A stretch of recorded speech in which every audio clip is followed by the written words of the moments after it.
The Deputy Leader of the Opposition. Thank you, Madam Speaker. My question is to the Premier. Premier, I refer to the RAC's pre-budget submission, which calls for measures to alleviate surging cost of living pressures on WA motorists, and I ask, will you use a tiny share of the forecast budget surplus to freeze motor vehicle licence fees for 3 years to help West Australian families make ends meet? The Premier. Madam Speaker, obviously the budget will come down on May 12. Those who have been here a while and have listened over the years will understand that the government makes announcements in the lead up to that point in time, as indeed other governments have, and will make announcements about all of these important issues in the lead up to that point in time. I will note that this government has put more effort into regional roads than any government ever. More effort into regional roads and safety than any government ever. Look at the projects out there. Have a look at the Bunbury Outer Ring Road. Have a look at the Bustle Highway, the Albany Ring Road, the Manuara Red Dog Highway. Look at all those. Look at all those. And the Minister here has spoken to Barnaby Joyce. She has spoken and worked with Barnaby Joyce and secured money for Western Australia. That's what this Minister for Transport's able to do. Go out there and talk to Barnaby Joyce and get large amounts of money, as was announced recently for Western Australia. It's great that we have a person, a Minister, who's prepared to do difficult things, like talk to Barnaby Joyce, like go and talk to Barnaby Joyce, because we get results. We get results when we talk to Barnaby Joyce, unlike the National Party here, who refuse to talk to Barnaby Joyce. They don't like Barnaby Joyce. The National Party here will not work with Barnaby Joyce, whereas this Minister swallowed her pride, swallowed her thoughts on these matters, and went and worked with him and look at the outcome. Massive amounts of investment into Western Australia in the transport portfolio. It was around $2.1 billion or thereabouts announced recently, $2.3 billion thereabouts, maybe more. $2.5 billion. $2.5 billion we secured from the Commonwealth Government because we have a Minister and indeed a Premier, who's prepared to go and talk to them. Remember the last government? Now, Colin Barnett, I've warned to him, I've moved on, but he used to stand here and say, why would I talk to them? He'd actually stand here and say, no, I don't talk to them. Which was a very odd, I thought, way of conducting yourself.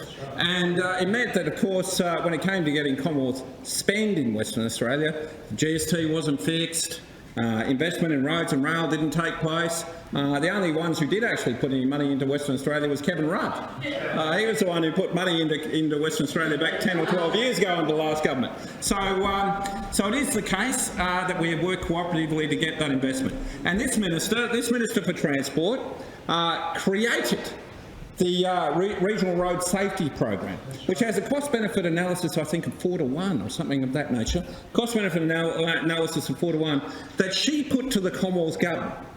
And it's all those those treatments, the edges, the rumble strips, all that sort of stuff, on thousands of kilometres of regional roads.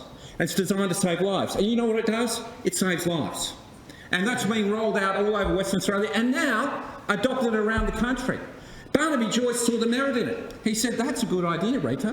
That's what he said. He said, that's a great idea, Rita. And now it's being rolled out around Australia. And so that's what we do. We come up with great ideas.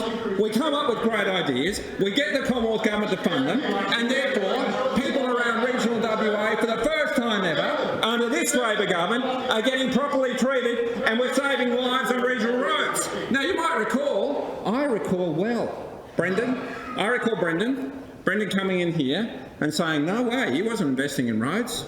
He did. People didn't leave. I remember him saying it, he said, people don't leave regional towns because of the quality of the roads. A lot of them die, but that's right, they don't leave.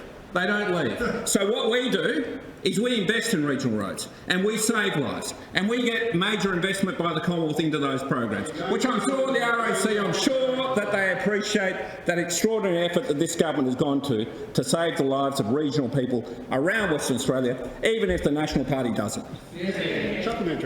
Supplementary question. Order, please. Just wait till we've got order. Thank you. Thank you.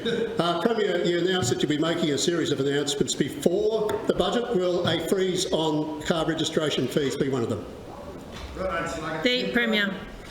Well, the good thing about these things, Member Fulmore, is you will learn about them when we announce them. You will learn about them when we announce them. And we will announce significant measures in the lead up to the budget because, as you might know, we are the government that we are the one government in Australia that has its finances under control. One government in Australia that has its finances under control. Now, I was able to comment on this issue this morning. What bad financial managers the Liberals and Nationals are. That's right. What extraordinarily bad financial managers you are. Now, have a look at the record here. From 2008 to 2017, the Liberals and Nationals took the state's debt from $3.6 billion across the forward estimates to $44 billion. What's that about? 1,000% increase or thereabouts. The Commonwealth government, under Tony Abbott and Malcolm Turnbull and Scott Morrison and Barnaby Joyce and Michael McCormick and Barnaby Joyce, they've managed to take their debt levels. I think it's from around $250 billion to now approaching $1 trillion. $1 trillion of debt, and they claim to be better financial managers. $1 trillion. $1 trillion of debt. So the fact of the matter is that, and the evidence is there, that the Liberals and Nationals are shocking financial managers. Shocking financial managers. Set the country and the state up for decades of debt.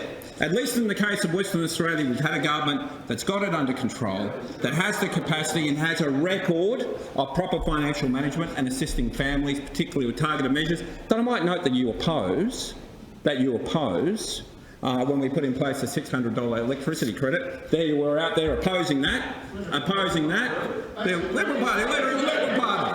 He was out there opposing it. The bloke in the cartoon this morning. I can identify for everyone's, just so everyone knows, he was the leader of the Liberal Party in the cartoon this morning, just so you know who it was. And he was out there opposing the $600. So that's the sort of thing that you promote, whereas we're out there making sure cost of living pressures are much more under control, in addition to good financial management, that at any time that you're ever in office.